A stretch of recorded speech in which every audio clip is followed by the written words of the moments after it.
Sa bawat usok ng uling at bawat butil ng pawis sa bukid, naroon ang kwento ng sakripisyo at pag-asa. Ang mga mag-uuling at mag-aani ay tahimik na bayani ng ating bayan.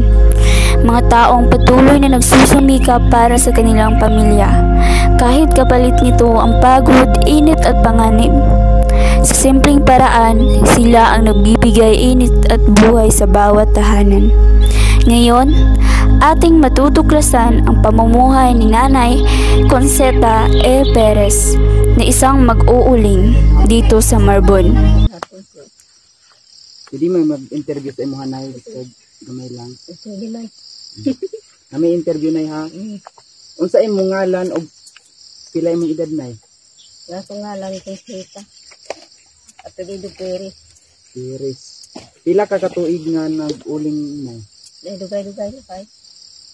Sukad pag-abot na ako diri, nanguling na ko. Unsa nga proseso sa paghimo sa uling na? Ano? Pang islay ito ng kahoy, unya tabunan og yuta. Ay, naguro na apila. Pwede ba? Asa nimo kuhawon ang kahoy na para himo og uling? Diri sa mga kuan. Parihaan ng mga di na makakata nga reject na. Di na kuan kuwatahan di mo kan ulingin. Og pila ka adlaw ang kailangan para makahimo og usa ka tapok nga uling na? Kuan isa ka semana ka duha ka adlaw makatapok na ka. Pero mag-file pa man ka. Pag mag-file, sabon. Nag-abot yun og isa ka semana. Isa ka semana bago makaabwa na mo na. Usa ka dugay ang usa ka kuanay. Pag kuani mo proseso ani tanan. Pila ka adlaw bago maluto. Kuan. Isa ka gabi o duha ka adlaw. Isa ka gabi. Tapos kung akong gingon sa imo na nga makalkal, isa ka semana. Mapagawas diri sa kuan. Mapagawas ni. Kanay, kapila ka maghimo og uling sugod sa usa ka semana? Isa ra. Isa.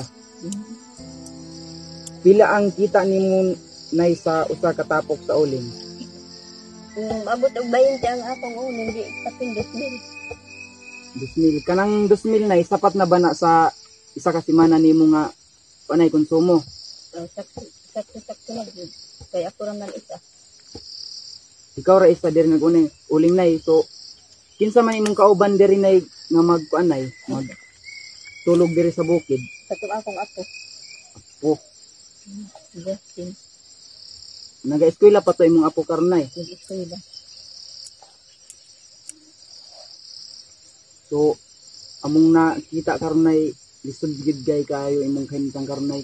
So unsa imong kuanay kining mga istorya sa uban na mga nadirag kuan kilid-kilid? Mga kabatan-unan. Ano maning kamot og eskwela dong kay lisod gyud gingo tay kuan. Parihaan ang akong apo kanunay na ako manduan halit kada gabi. Maning kamot kag eskwela kay oray imong kaugmaon ning na kay grado. Kay wa kay grado pareha sa ako nga uling ra. Lisod gyud ang kinabuhi. Ay lisod gyud ang kinabuhi ni kuan. Manguling ay. So karon nay sa imong himtang unsa may gusto nimo maingon sa kuan sa imong kaugalingon nga matabangan ka? Ay dugo ana ko mga ndoy kay mo na may atong kinabuhi di. Diha na lang ko kutob. Wa na ko'y pangandoy.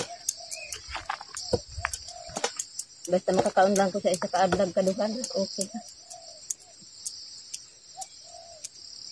Na ako'y last pangutana na nagadawat ba ka og kuanay maintenance sa barangay? Wala oy.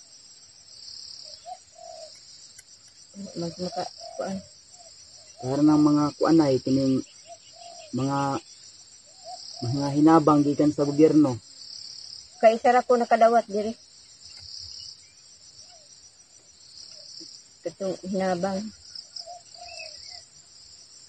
Kaya di magugkubutante diri.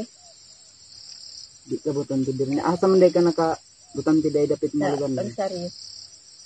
Sa Rosario. So kung kuan na nay magpumilik na nay balik ka dito sa Rosario nay para magabuto lang. Oh. Balik man ko dito.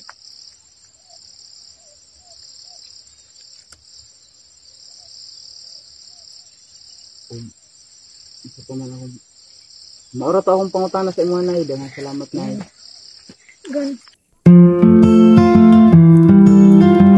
At base sa aming nakita, sobrang hirap talaga ng buhay ni nanay, lalo na siya mag-isa ang bumubuhay sa kanyang apo.